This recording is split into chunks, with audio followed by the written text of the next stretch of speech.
Empezamos. Una de las quizás dentro del laboratorio es donde se trabaja bastante en esto, ¿no? Y en la actualidad ya la parte genética también la manejamos con respecto a los problemas que puede haber en este caso la pareja.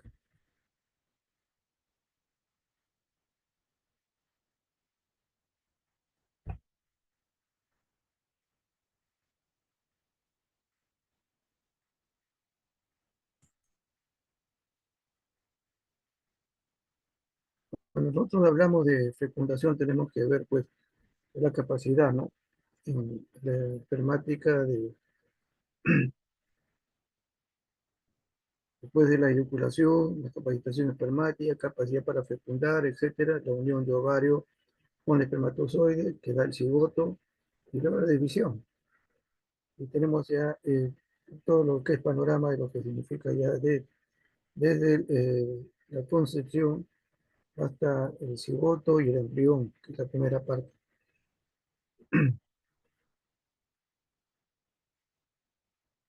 Para que vean nada más esto, y vamos a hablar acerca de qué importancia tiene cuando estamos hablando de fertilidad, justamente la espermatogénesis.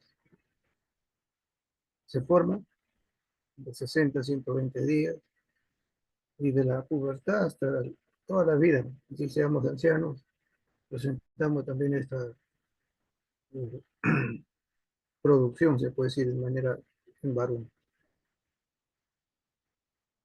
No voy a hablar mucho de esto, pero hay una de las cosas que sí se menciona en cuando se piden los exámenes de laboratorio para ver si esto es correspondiente, o sea, hay buena espermatogénesis, etcétera. Vemos nosotros ahí algunas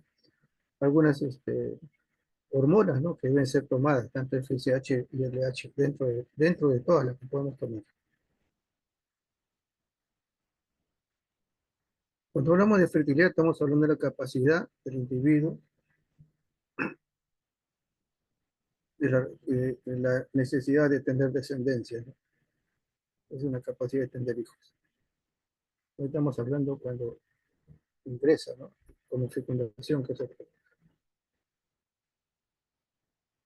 Cuando uno habla de fertilidad, tiene que ver todos estos aspectos, ¿no? Tanto el aspecto de ovulatorio, en este caso de la mujer, ¿cierto? El nivel pélvico y el nivel cervical. Cuando hablamos de ovulatorio, que vamos a ver alguna cosita por ahí, estamos hablando de una reserva folicular. Y cuando hablamos de reserva ovárica, estamos hablando pues de la reserva folicular restante que está afectada con la edad. ¿Qué tiene que ver con definitivamente lo que significa la reproducción ovárica?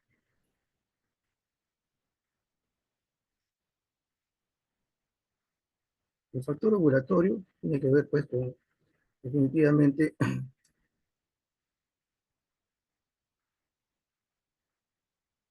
cuando hay formación, ¿no es cierto? Y hay una clínica de ovulación, temperatura corporal y el moco cervical para observar que haya una buena etapa cíclica, ¿no? Y aquí hay algunos defectos que vamos a comentarlo posteriormente. El factor pélvico tiene que ver acá definitivamente con la estructura de tipo anatómica mayormente.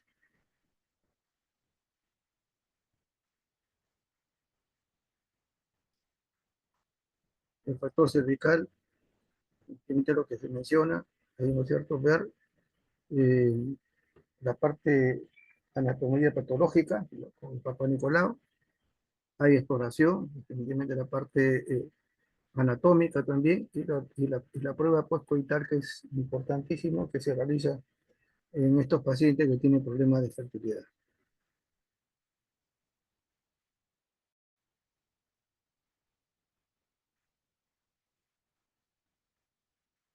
Solamente mencionarle algunos factores también, tanto que pueden también comprometer esto, y una de ellas son las infecciones, y otro el uso de medicamentos. Y también el compromiso que puede tener esta situación de fertilidad con la edad, también con el peso, obesidad y el consumo de productos tóxicos. Y acá solamente estoy mencionando las pruebas que se realizan efectivamente, ¿no? PSH, el estradiol, progesterona, la mulleriana, PSH, prolactina, sinasa de pediatricidina, y también enfermedades autoinmunes que pueda tener, puede evitar esta fertilidad. Y el estudio genético. Y acá definitivamente son estudios de genealogía, que no se debe olvidar.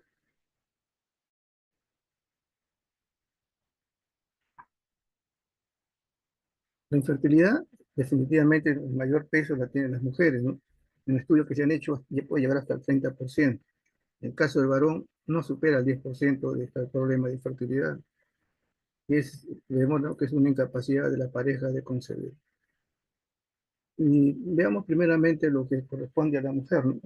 Hay trastorno ovulatorio y hay un sinnúmero de situaciones patológicas. Podemos decir en manera general, ¿no? Hay problemas ovulatorios variables, hay problemas de endometriosis, también definitivamente, hay adherencias pélvicas, generalmente estamos hablando de problemas de tipo infeccioso, hay obstrucción tubárica, definitivamente que puede ser inclusive hasta eh, problemas, ¿no es cierto?, de inflamación que generalmente se observa. Anomalía. Antes, acá mucho se veía este problema años atrás, muchos años atrás, la tuberculosis. Era uno de los problemas que hacía pues, que la obstrucción tubárica, ¿no? Una cosa frecuentísima hace más de 40 años. Estamos hablando de anomalías, uno de ellos son los neomiomas y el útero estabicado, ¿no? Y luego también la hiperprolactinemia. Entonces, estas son algunas condiciones que va a traer infertilidad, en este caso a la mujer.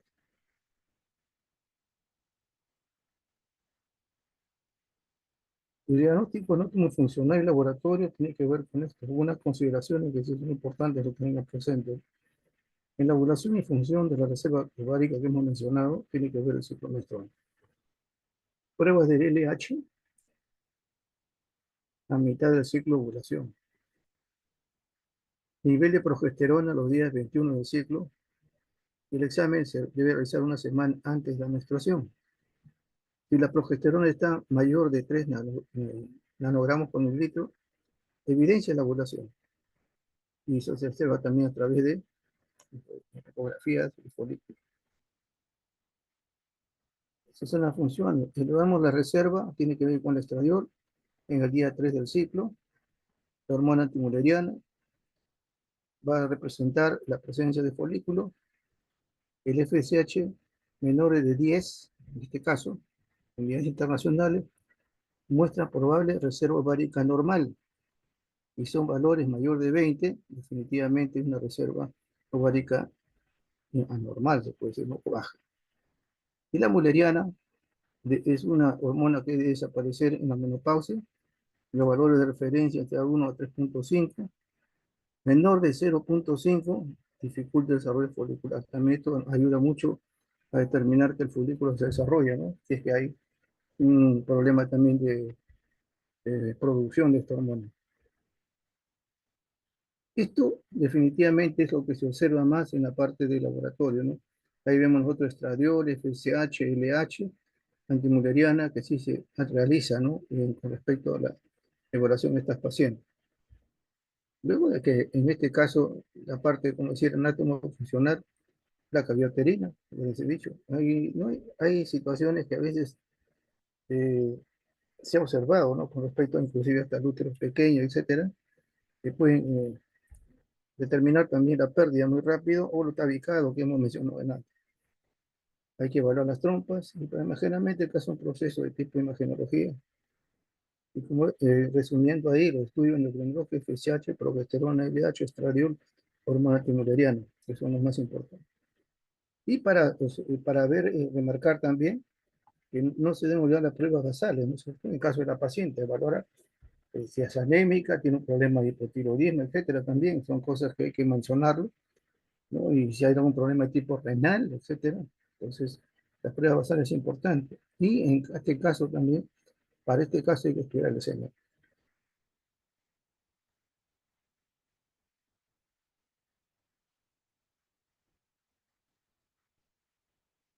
En caso de la masculina, solamente mencionarle en general, porque si no vamos a hacer todo, ¿no? Esto ya ginecología lo van a hacer. Hay anormalidades urogenitales adquiridas, definitivamente puede haber obstrucción, ¿no es cierto?, de los conductos deferentes. O, y acaso, definitivamente la varicocele, que son de las cosas que se observa también, igual que la obstrucción, son las cosas que más se observan.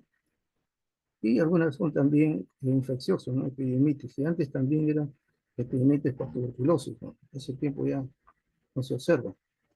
Y algunos productos que son de la cirugía. Anomalías urogenéticas congénitas, urogenitales congénitas, epididimocente, anomalías congénitas, Victor-Killer, que es lo más frecuente que podemos nosotros observar. En el caso endocrinológica, definiciones de congénitas, ¿no es cierto? Síndrome de Kelman, síndrome de Platter-Witt, síndrome de Lawrence-Moon, Bailey, y algunos compromisos también de tipo, ¿no?, neurológico, traumático, de radiación, y también la suplencia que puede haber, como sucede en este caso, con suplencia de testosterona, y, y también el compromiso de la hipertiroidismo. ¿Qué otro caso más se da? Generalmente en todo lo que es situaciones tóxicas ambientales, ¿no? Insecticidas, fungicidas, pesticidas, tabaco, alcohol, aceite naranja y otras deposiciones químicas, aparte de la radiación, que también es importante.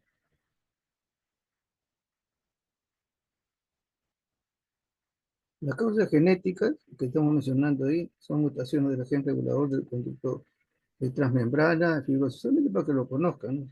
No es algo que, eh, digamos, de ginecología, sino que estas cosas también se están realizando, ¿no?, para ver si hay alguna alteración con respecto al problema masculino. Hay una infertilidad idiopática que no se conoce. Aparentemente los análisis de semen son normales, pero el hombre permanece estéril. Y ahí hay que observar muchos de los situaciones genéticas y también de anticuerpos inmunes. Y acá vemos nosotros, ¿no?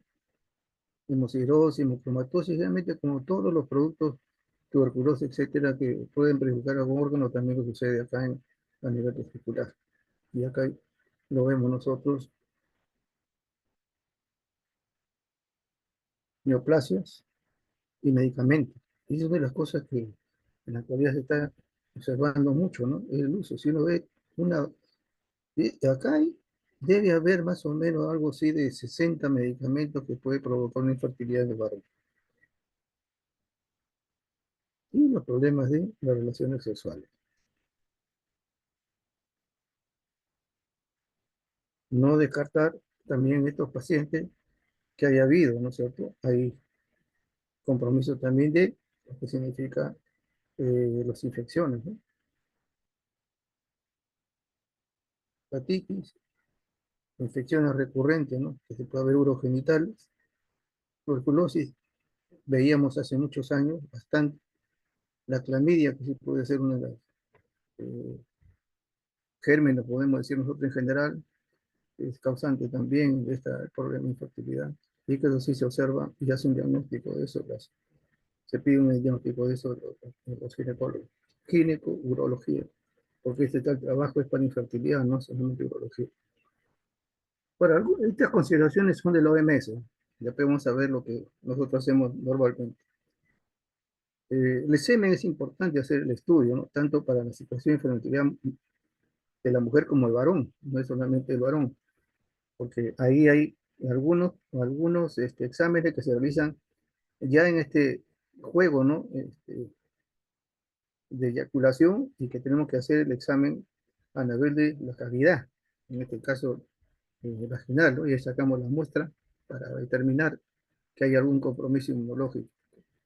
Hay un volumen, el volumen 1.5 es lo mínimo que se puede encontrar, pero los valores de unos 5 hasta 5 mililitros son normales, pero el valor mínimo es 1.5. El pH también 7,2 mayor.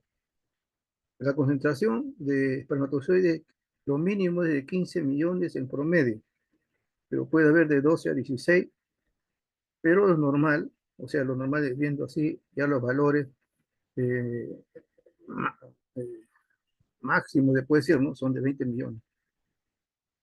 Pero si acá vemos, ¿no? se observa que hay valores menos de 15 millones o menos de 12, como se menciona ahí, porque es el promedio de 12 a 16, puede haber y hay que descartar varicocele. Y ver también el análisis hipotálamo, FSH, LH, que hemos mencionado. El recuento total, una concentración, ¿no? El recuento total, ya que se hace en cámara, etcétera, 39 millones de eyaculación. Y los valores están entre 33 a 46 el promedio. La morfología, lo mínimo que se puede observar son formas normales mayor del 4%, pero para estar tranquilos, mayor del 30%. Igual que la motilidad, 40% es el promedio, pero el valor sugerido referencial es 60, pero el mínimo es 40. También igual, acá sí que definitivamente es baja, descartarse varicocele, en caso de la motilidad, y anticuerpos antiespermáticos. Esa, la varicocele sí lo maneja el urólogo, y la otra sí nosotros lo respondemos. Igual si hay vitalidad, igual que la movilidad, que son importantes, dice 58%, ¿no? Estén vivos. Igualmente se descarta el varicocele con anticuerpos. La actividad progresiva significa que hay movimiento, no solamente se mueve, sino hay desplazamiento, ¿no? Igual que se menciona abajo que es la movilidad total. ¿Qué se solicita a veces con la parte bioquímica de las fructas? Terminal. Debe ser mayor de 13 micromol eyaculado, por micromol eyaculado. La liquefacción debe estar, o sea, como el esperma es bastante gelatinoso, pero entre 20 y 30 tiene que haber la liquefacción. Otro componente también se puede usar es la glucosidasa neutra seminal, el zinc seminal. Este es una evaluación del semen por parte de la OMS. Vamos a ver nosotros lo que hacemos.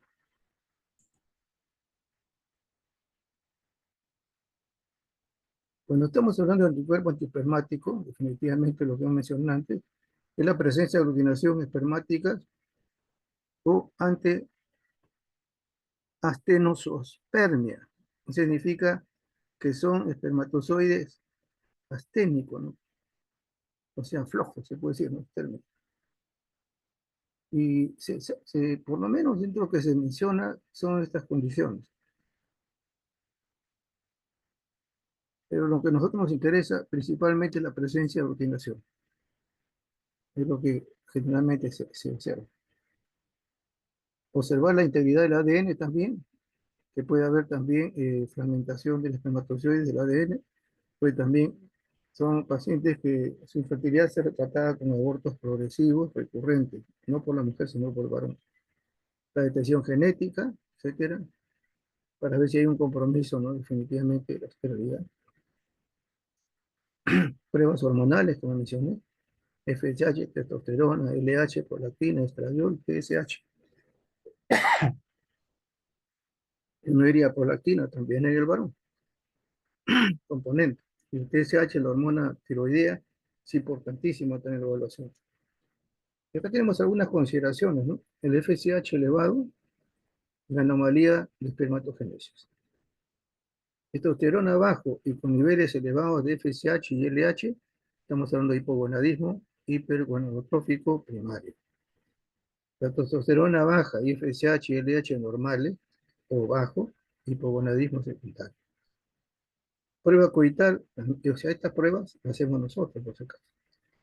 Prueba de coital también lo hacemos. Se toma el moco cervical después de la relación, ¿no es cierto? Y tenemos que mostrar la viabilidad de Y si observamos aglutinado, definitivamente estamos sospechando de anticuerpos contra lo que son espermas. Y eso lo hemos visto también. No diría muchos casos, pero sí lo hemos visto. La presencia de leucocitos, puede haber leucocitos, pero si hay, esto rebasa y vemos por campos una mayoría, estamos hablando de una infección, ¿no? Que tenemos que detectarlo ahí, ¿no? Uno de los parásitos que también se ha observado es el schistosoma, en que se produce fertilidad y que puede ser causante del cáncer de próstata. Pero también nosotros hemos visto las trichomonas a nivel eh, generalmente de tipo prostático, lo hemos visto nosotros, y que esto también se contamina y cuando están haciendo la evaluación de estas pacientes también podemos, en casos, algunos casos hemos visto también, no hay muchos, la mayoría son, pero esto, el schistosoma no es de nuestro medio, pero sí podemos encontrar un trichomoma. Si el paciente tiene también insuficiencia renal, que también va a haber hipogonadismo, alteración de la espermatogénesis. Entonces, no solamente es valorar la esperma, no solamente valorar, por eso le decía, hay que valorar toda la parte basal del paciente con pruebas, porque puede tener un compromiso, ¿no? Una examen de orina puede ser sugerente, creatinina puede ser sugerente, y esto también va a traer a este paciente problemas de esterilidad. Solamente mencionarlo para que ustedes vean. Prueba postcoital, la hacemos. Prueba de anticuerpos, la hacemos. Y esto de acá sí, lo dejamos de lado, ¿no es cierto? Pero porque esto ya es otra parte molecular. Y acá definitivamente vemos en esperma en genital femenino para examinarlo y observar pues si es que hay presencia de aglutinaciones, ¿no? Que es importante tener. Igual, como mencioné antes, el daño al ADN, ¿no? Puede también dar ese problema, en este caso la cromatina, ¿no? El de esperma.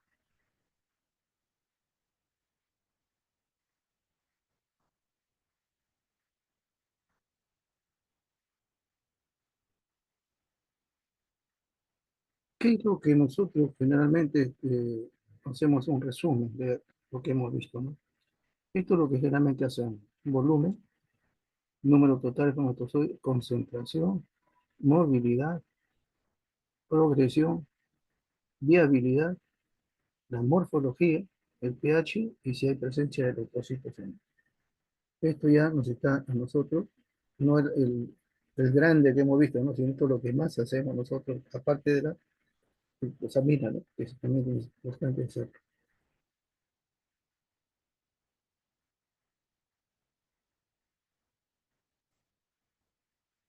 Para que vean ustedes acá lo que significa también la presencia de anticuerpos de inmunización y también por ejemplo, productos citotóxicos, ¿no? En antígeno que se convierten pues, en esta prueba, ¿no? En la cual el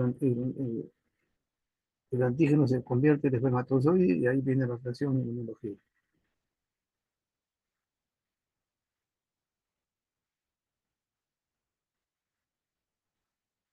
Entonces, dentro de todas las cosas que hemos visto, hay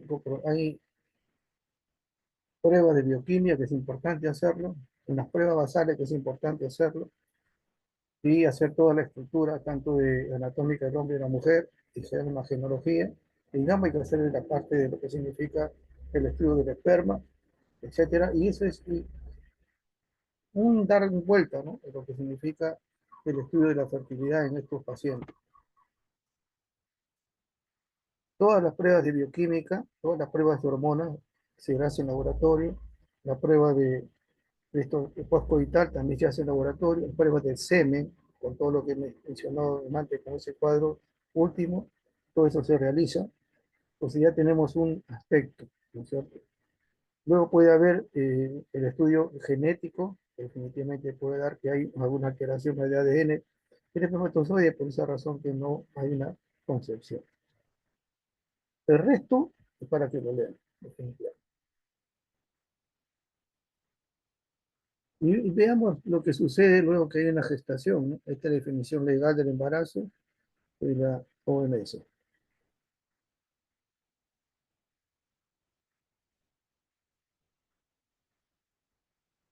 Ahora, ¿por qué se estudia esto, no? ¿Por qué patología es importante, ¿no? Miren la cantidad de número de patologías que hay. Estamos en el 2004, ahorita estamos ya en 2025, ¿no? Y esto no se ha superado. Hasta ahora siguen siendo muertes, sobre todo gestantes adolescentes, que hay bastantes, ¿no? Entonces hay complicaciones en ello y por una situación realmente sorprendente, hasta ahora siguen muriéndose los pacientes por hemorragia. Y eso es una de las cosas que antes era un problema así serio, ¿no? Porque estoy hablando años anteriores, o sea, más o menos 10 a 15 años atrás, los pacientes venían solamente para dar a luz, no tenían ningún control, por eso que venían a veces con complicaciones. Ahora, por lo menos, con toda la educación que se da, viene, ¿no? Hay excepciones que a veces algunas son, como decir, dejadas, pero ahora hay más excepciones. Pero aún así, aquí en la zona del oriente se mueren muchos adolescentes gestantes por justamente el control prenatal. Y el control prenatal tiene que ver con todo esto. No vamos a verlo porque esto lo van a ver ustedes en ginecología, pero que se dan cuenta hay un control prenatal que tiene que ver en la constancia, ¿no? Sobre todo para ver si hay factores de riesgo, que eso es lo más importante.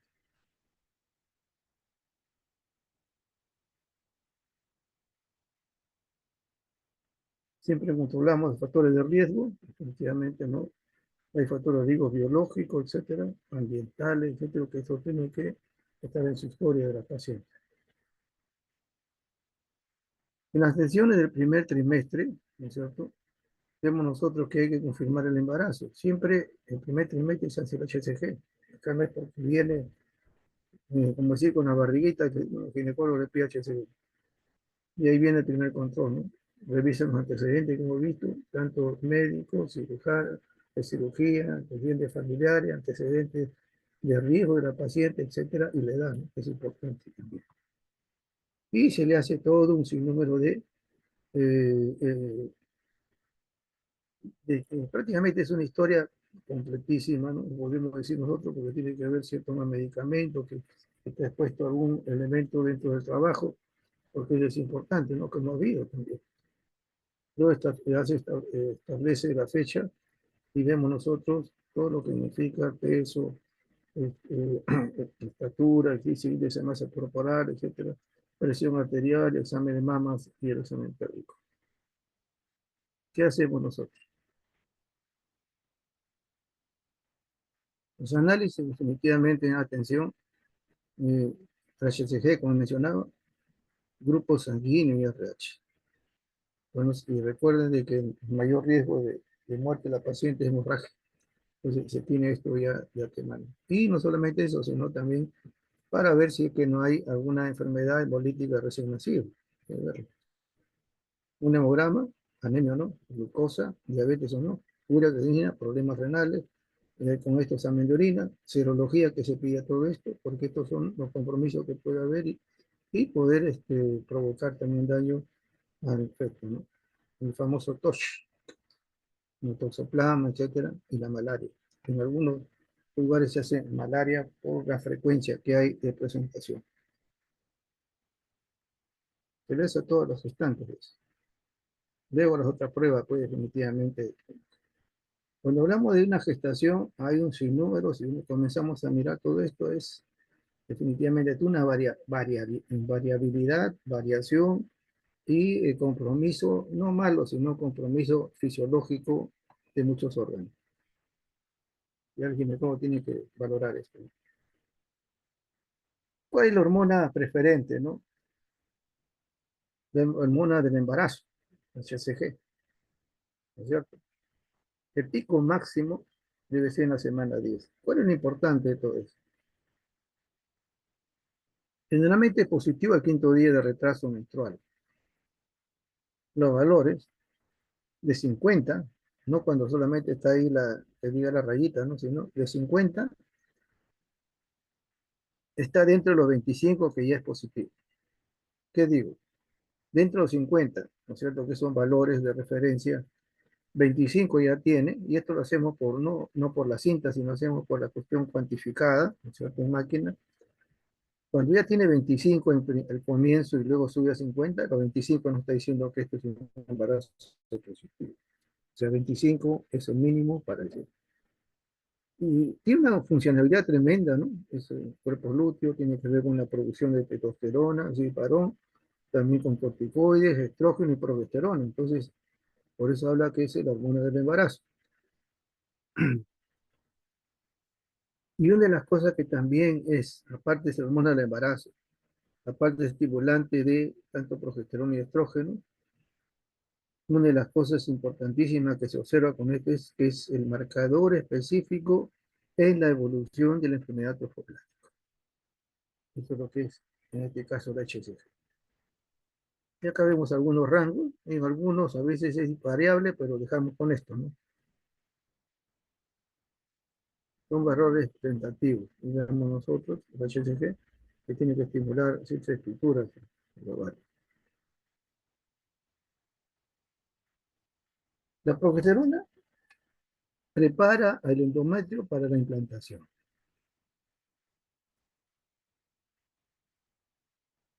En este caso, formando el embrión. Es un relajante en el músculo uterino, evitando las contracciones. Entonces se le considera un antiabortivo. Disminuye la resistencia vascular, es en control de la respuesta inmune también, y es el principal precursor del el principal precursor es el colesterol materno. Se libera para su uso, en este caso, y se detecta aumento de los niveles de sangre de manera fisiológica. ¿Qué se aumenta? El colesterol, porque eso van a utilizar el feto, digo.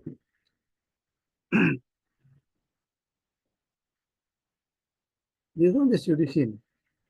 La ovulación es producida por el cuerpo lúteo, pero a partir de las 12 semanas es la placenta. Y acá están los valores.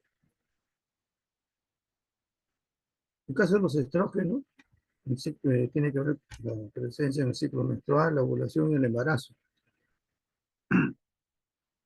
Está producida por el cuerpo lúteo a las 12 semanas por la placenta.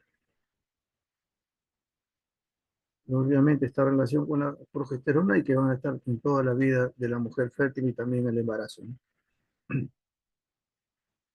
Su función durante el embarazo es asegurar la vascularización y el aporte sanguíneo adecuado al útero, ayudando a su crecimiento y mantenerse. Junto a progesterona, el revestimiento endometrial para la implantación y el crecimiento del embrión. Son los valores importantes. El estriol o E3 aumenta en la gestación, al final del embarazo, y cuando hay menor de 5 miligramos en 24 horas del estriol, es muerte fetal. Dentro de los estrógenos es el componente más importante. Y esto también es para la viabilidad del feto.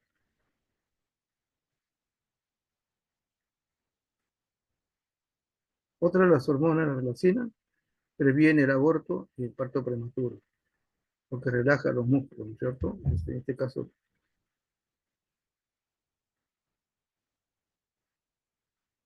igual que el progesterona, también muestra un músculo relajado, ¿no es cierto? Evitando que se contraiga, proviene el aborto o el parto prematuro, que es importante. En caso del lactógeno placentario, sí es una de las cosas que hemos visto ahora con la cuestión de diabetes, o lactógeno placentario, etcétera, se detecta en sangre unos días después de la implantación y se aumenta sus niveles de manera progresiva. Es producida por la placenta. ¿Qué es lo que es importante? Su función es suministrar, o sea, el glucosa al feto, aumenta también los ácidos grasos libres y favorece la síntesis proteica. Esto para el desarrollo fetal. Lo importante es esto, la utilización de la glucosa y los componentes lipídicos también para el desarrollo fetal. Y luego esto ya viene a ser. Pero una de las complicaciones cuando esto sube, hemos visto nosotros que puede haber diabetes gestacional, provoca un comienzo antagonismo a la insulina. Entonces, uno tiene que controlar a pacientes de este tipo, ¿no? Porque esto puede permanecer la diabetes gestacional, porque se le dice que este es un diabetógeno, ¿no? Puede terminar eso con el parto, pero si continúa muchas veces el problema de la glucosa alta, inclusive hasta en el tiempo de la menopausia también, enseguida estamos hablando de otra patología, ¿no? En este caso diabetes gestacional. Pero sí, el antígeno placentario tiene que ver con el desarrollo fetal, el antagonismo a la insulina, se lo prepara, ¿no? La lactancia. Bueno, otros que también son liberadores de corticotrofina y factor liberador de corticotrofina. Todas estas cosas en realidad, digo, se están realizando en exámenes en el laboratorio. Entonces, hemos visto la parte de fertilidad en general. Acá hemos visto algunos hormonas, ¿no? Porque existen muchas más hormonas, ¿no? Pero lo más importante es HCG, estrógeno, progesterona, la relacina y la lactógeno placentario, que son las que definitivamente las que más se conoce y que hay que realizar pues esta evaluación, ¿no? Y alguna función también que son importantes para la implantación, el desarrollo fetal, la vascularización y dar todas las garantías para el desarrollo del feto. Ahora, ¿qué dentro de la importancia del manejo de la evaluación de la gestación de la paciente? Y tenemos nosotros el primer trimestre, y más abajito está para no olvidarlo, semana 1 hasta el final de la semana 12, primer trimestre. ¿No es cierto? 1 al 12, primer trimestre. ¿Qué es lo que puede presentarse si es que hay alguna alteración patológica en este primer trimestre? Un aborto espontáneo. Entonces tenemos que valorar ahí, si vamos a la fertilidad, tenemos que valorar, ¿no es cierto?, la parte espermática, tenemos que valorar también el componente progesterónico, o sea, toda una variedad, y no solamente eso, sino también pruebas infecciosas, etcétera. ¿Qué otra patología existe aquí, no? Que frecuentemente se presenta, que puede, digo, esto es algo más puntual, ¿no? Porque a veces alguna patología puede prestarse en segundo trimestre, pero lo que frecuentemente se observa aquí es así, ¿no? El embarazo ectópico. La enfermedad trofoblástica, que tiene que ver pues, con un componente oncológico, ¿no? Pólipos cervicales, acá también se puede observar el trauma, ¿no es cierto? Cáncer cervical, y bueno, repetir enfermedad trofoblástica otra vez. Cuando hay todo esto, el HCG está definitivamente primario. Hemograma, glucosa, creatinina, todo lo que significa lo basal, ¿no? Incluyendo la hormona progesterona. BTRL, HIV, porque tenemos que ver si es que no hay un compromiso con esto. Cultivo amniótico, protoplasma, lo que es el TORCH, estudio genético, porque hay aborto, perfil tiroideo, porque hay aborto, perfil de coagulación nuevamente, PCR, cultivo de secreción y no cultivo. Generalmente, en esta parte de aquí, se realiza no tan seguido, lo que más son eh, toda la parte infecciosa y toda la parte basal. Pero es lo que se debe pedir, ¿no? En este caso, por la variedad de... Vamos a ver un ratito más de esto. Aquí viene el aborto. Antes de la semana 20, generalmente el peso inferior de 500 miligramos, 500 gramos. Puede haber inclusive hasta feto muerto, que también es, aparte de esto, la causa son anomalías congénitas, infección propia, ¿no es cierto? O provocado, la misma diabetes, enfermedad tiroidea, edad materna, malformaciones físicas, factores hormonales, etcétera, alcohol, tabaco de la mujer. En aborto frecuente, no solamente estamos hablando de esto, sino en aborto frecuente, definitivamente tenemos que ver esto. El TORCH es vital, o sea, el ginecólogo pide TORCH. Ahora, definitivamente es el COVID-19 también ha desencadenado esto, ¿no? Luego toda la parte basal, hay que estudiar la parte genética en el caso de la mujer, ver si no es diabetes, y también la presencia normal de valor de referencia de las hormonas, ¿no? A pesar de tener un aborto y ver la viabilidad que se puede tener, siempre se le hace HCG, por si acaso. Igual que en efectos muertos, ¿no? Para determinar que sea muerto, definitivamente se le hace un HCG. En el embarazo ectópico, debemos sacar algunas consideraciones clínicas.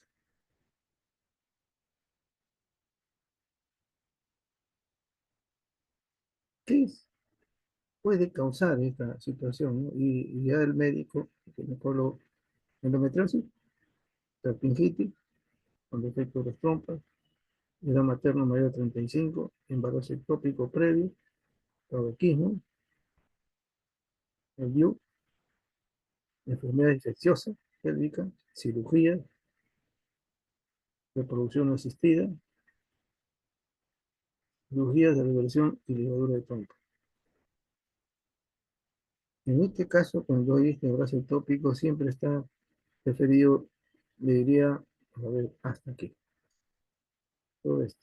Y eso es lo que tiene el pueblo nos pide.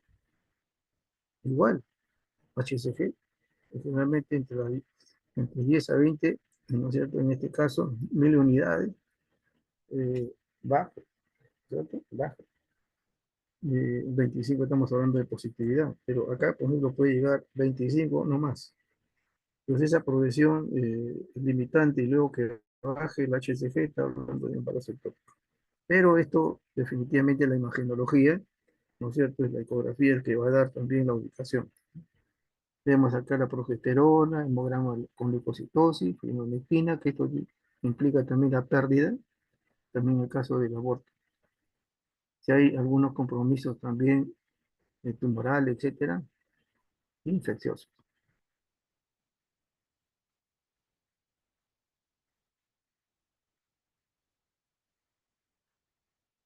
En el primer trimestre que estamos hablando de enfermedad trofoblástica. ¿Quién es el marcador? El HCG.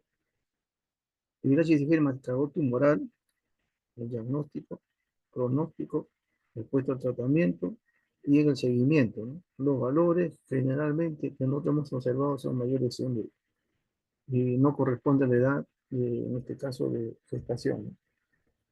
Pues esa es una forma de esto. Y luego se hace, pues, ellos piden una imagenología, una ecografía, encontramos ahí panel de abejas, ¿no? Entonces esto de acá, panel de abejas. Entonces, con esto de acá, ese es un embarazo, eh, generalmente una enfermedad trofoblástica, ¿no? Carcinoma, una mola.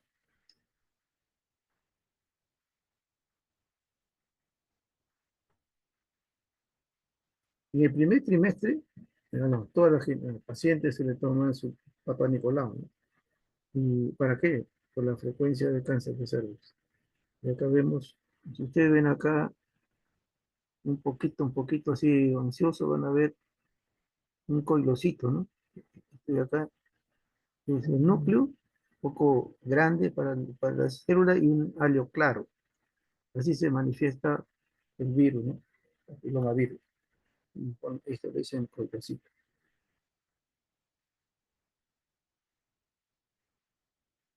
¿Qué hay con el segundo trimestre? Entonces hemos visto ahí aborto, muerte fetal, enfermedad trofoblástica, etcétera, ¿no? Que son importantes tenerlo, solamente voy a decirlo porque hay un sinnúmero de enfermedades, pero hemos visto las que frecuentemente se observan en todo lo que significa el trabajo, tanto en laboratorio como en la parte ginecológica. Igual, se hacen pruebas de rutina, ¿no es cierto? De todas maneras hay que controlar el peso porque acá hay sí un problema, ¿no? Podemos encontrar otras patologías, ¿no? Que son definitivamente interesantes. Pruebas genéticas, ecografía, el hemograma. De verdad que los ginecólogos siempre piden hemograma y un examen de orina. Es lo que más para determinar aquí la proteinuria. Recuerden la frecuencia. Entonces, hemograma. Yo diría todo lo que es, eh, no siempre, pero En algunas oportunidades se le pide también grupo sanguíneo del esposo. Y si hay algún compromiso de esto, se le revisa el test de Cox.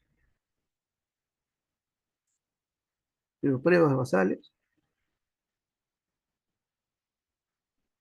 si es que hay algún compromiso, etcétera, para ver tanto lo que es el desarrollo del bebé, se le puede hacer pruebas genéticas y la proteinuria, que es importante en esta área. Y ahí vemos.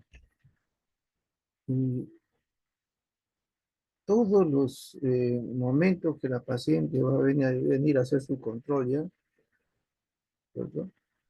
El ginecólogo le pide siempre su hemograma y un examen de orina como control, presión arterial, para determinar la proteinuria en orina. El riesgo de la preeclampsia no es infrecuente, antes era raro.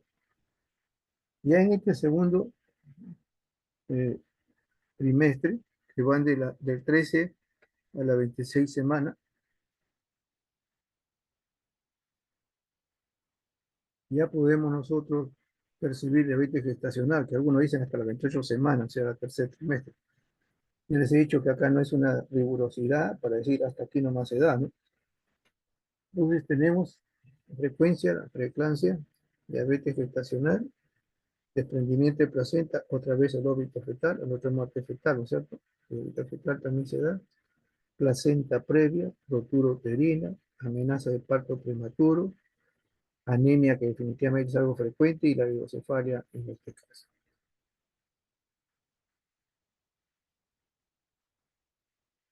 Y vemos nosotros ahí prácticamente lo que son pruebas basales, de rutina, incluyendo las pruebas hepáticas. Y como ya hay compromiso ya hematológico, aparte de la ecografía que siempre se le va a tomar, fierro, vitamina B12, ácido fólico, si es que hay algún riesgo, ¿no es cierto? En este caso, HCG y todo lo que son interleuquinas.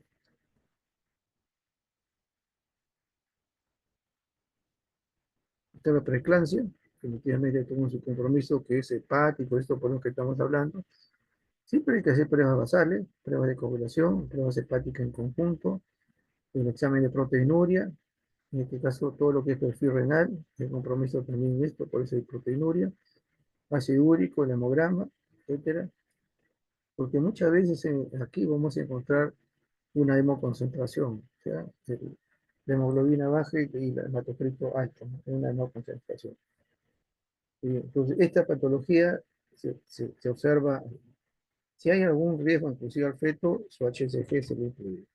Si no, es solamente una valorar, ¿no? Si que no hay un problema, en este caso de la preeclampsia, que puede llegar a ser un problema bastante serio, ¿no? Grave, y entrar al síndrome de Herd. Pero ahí vamos nosotros, ¿no? Por eso que estamos hablando de prueba de curación, porque hay compromiso también. Ya cuando las cosas son bastante graves, ¿no? Parece mentira, pero en los años que he visto no había tantos casos de preeclampsia. La diabetes gestacional que hemos visto nosotros ahí, ¿no es cierto? Eh, Se dice que definitivamente el responsable de esto es el lactógeno placentario, ¿no? Porque hace resistencia a la insulina. Y- pero definitivamente esto de acá es un riesgo, ¿no? El riesgo materno es la preeclampsia, macrotomía, fetal, hiperglicemia más hiperinsulinemia, basal y poligamia, hay malformación, etcétera, ¿no? Ahora, ¿qué prueba se realiza para determinar esto, no? El 26, 28 semanas se hace la prueba de O'Sullivan, que es una prueba de curva de la tolerancia a la glucosa, pero reducida, en este caso, ¿no? Y vemos nosotros aquí.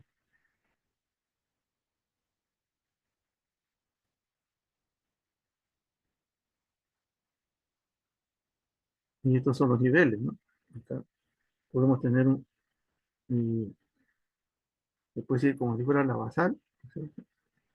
Y acá tenemos nosotros ya con lo que se refiere ya a lo que es, que le da los componentes, ¿no? Como si fuera una prueba de prueba de tolerancia a la glucosa, y ahí se puede observar las medidas que puede haber, ¿no es cierto? La primera carga, glucosa en ayuno, que siempre la basal es importante, pero para determinar esto, entre las 26 y 28 semanas se debe realizar esta prueba para determinar si hay, que hay una diabetes gestacional que puede comprometer, ¿no es cierto? Una preeclampsia también, diabetes gestacional.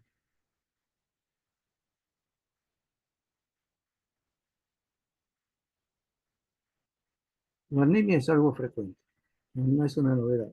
Empieza una anemia ferropénica y termina una anemia tipo megaloblástica, ¿no? Pues primero piden el hemograma, que es definitivamente es vital, como yo lo he mencionado, hemograma, orina, para ver la proteinuria, etcétera.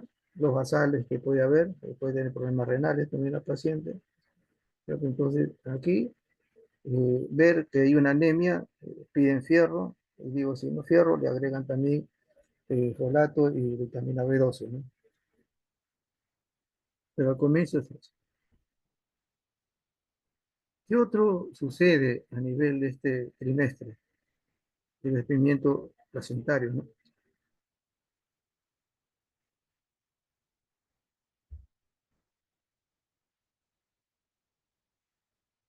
Definitivamente acá el hemograma y paquete globular dice que si hay esto y hay posibilidad de, ¿no es cierto?, de poder hacer el parto normal, lo hacen inmediatamente. Pero hay que verificar esto, si el hemograma y placenta y paquete globular es importante por la hemorragia que puede tener la madre, ¿no? En este caso, dependiendo del sangrado, ¿no? Porque puede haber también un shock, entrar a un 6D, sangre, la solicitud de unidad de sangre. Y luego, si hay compromiso de otro tipo, hay que pedir pruebas de coagulación, pruebas hepáticas, pruebas renales. Y en el tercer trimestre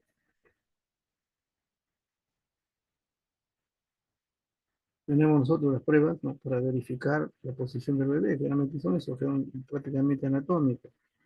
Ver la pérdida de líquido, que eso es lo más importante, ¿no? Si hay sangrado también, y esto a nosotros nos llevan las muestras.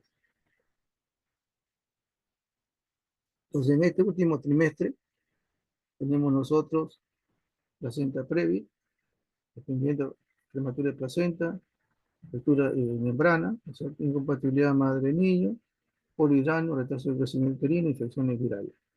Entonces, acá hacemos todo un sinnúmero de, eh, con estas pruebas, hacemos nosotros acá como una conclusión para estas cuatro pruebas. Importante la compatibilidad, prueba de Finch. Aquí definitivamente hay que hacer el RACP también porque puede haber un compromiso, ¿no?, con todas estas patologías que puede haber acá. Y las pruebas basales. Prueba de secreción vaginal, definitivamente, coagulación, cultivo líquido amniótico, y luego todo lo que es cirugía y la ecografía. RPM, la ruptura espontánea, definitivamente, es una infección materna y fetal, que va a provocar también prematuridad, que hay compromiso con tabaquismo, el DIU, partos prematuros previos, ¿cierto? ¿Qué se hace? Se le toma una muestra vaginal y en la lámina se observan estos helechos, ¿no? Una prueba del helecho. Esto nos está diciendo que lo que ha perdido es el líquido amniótico. Y esto es algo frecuente porque vienen pacientes y generalmente se orinan, pero si observamos esto, es líquido amniótico que se pierde, o sea, hay una RPM. Hay que hacer los cultivos necesarios para este paciente para evitar, ¿no?, cuadros sépticos, porque es peligroso también, se infecta. La infección viral en el embarazo también en este trimestre vemos nosotros, ¿no? HIV, citomegalovirus, parvovirus, HTLV, hepatitis, rubiola, el virus papiloma, dengue, chikungunya, malaria, etcétera, que hay que determinar no solamente la viral, sino también bacteriana y parásito, porque esto puede comprometer al feto y recién nacido. Y esto es lo que mencionamos, ¿no? Por eso se pide al grupo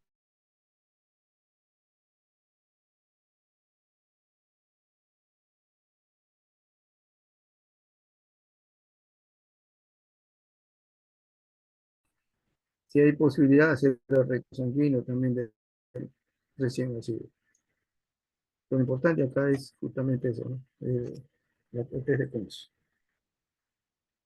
El estreptococo galactiae, que es uno de los estreptococos que en los últimos años se le ha dado importancia, definitivamente es el causante de que el la sepsis en el recién nacido. Y esto porque puede, por esa razón, ¿por qué? Porque existe tanto en vagina o a nivel rectal. Entonces, nosotros le tomamos muestras vaginales y muestras rectales a la paciente, hacemos el cultivo y si encontramos esto, comunicamos al ginecólogo, le da tratamiento para eliminar, porque el contagio se da en el canal del parto.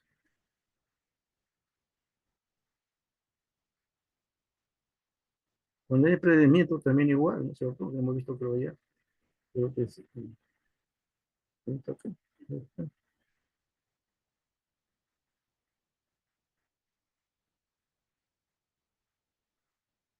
como una especie de cirugía también hay que verlo esto, y si es sangrado también nunca olvidarse que hay que pedir sangre.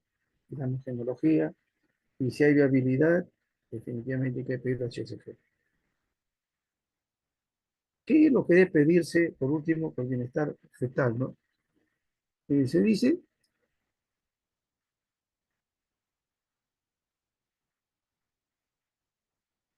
un alfa-fetoproteína, pero lo importante es esto, ¿no? Ver estos defectos, ¿no es cierto? Con el alfa-fetoproteína vemos nosotros el efecto del tubo neural.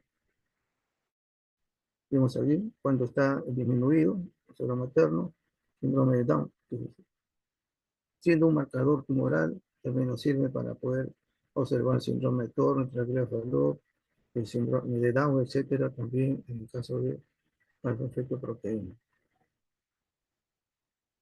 Veamos nosotros ahí en el líquido amniótico, la cantidad que puede haber entre las 14 y 16 semanas.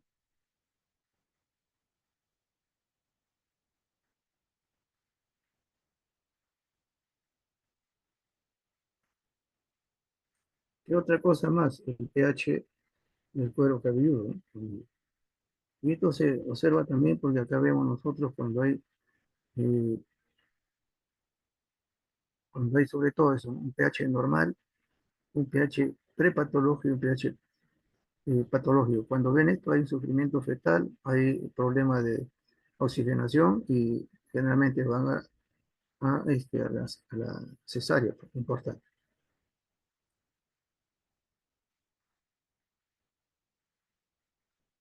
El estriol materno urinario. El E3, ya hemos mencionado en antes, ¿no? Que esto es importantísimo, aumenta con la gestación hasta semana 16, se presenta esta cantidad de embarazo y esto es lo importante, ¿no? Menos de 5, estamos hablando de muerte fetal.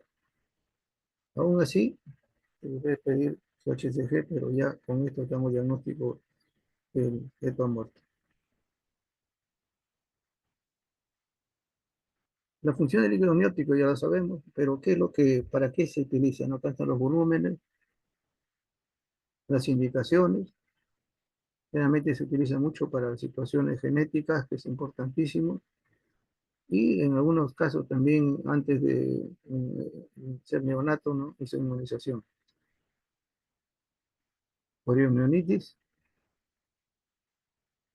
o inmadurez fetal, ¿no? Estas son indicaciones eh, importantes, pero ya de decisión del ginecólogo. ¿Qué es lo importante en esto, no? Cuando vemos nosotros, si esto lo ve el ginecólogo, porque es el que toma la muestra, el líquido amniótico, esto sí es cuestión vital, ¿no? Si es un color amarillo pajizo, es un líquido amniótico normal. Un color amarillo, pero un amarillo intenso, estamos hablando de esterostosis. Si es verdoso o meconial, hay un problema de oxigenación. Si es rojo, marrón oscuro, es muerte fetal. Tenemos nosotros ahí tanto estriol como esto, nos estamos mostrando, ¿no? Que este es ya un feto no viable. Y acá definitivamente se hace la parte genética.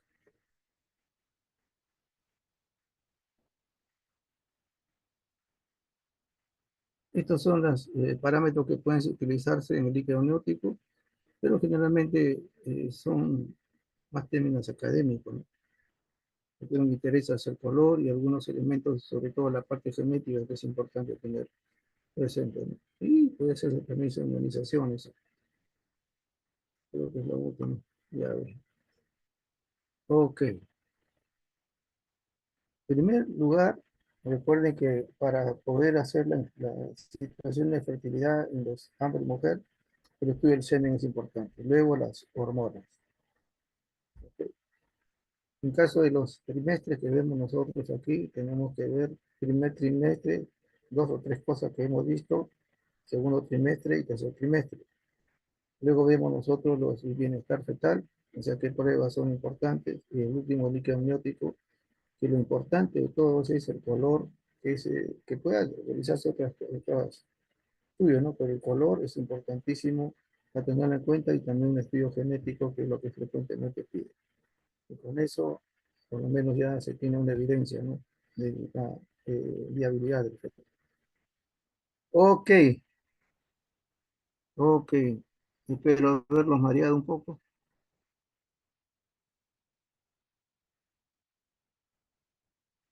Me han escuchado, supongo, ¿no?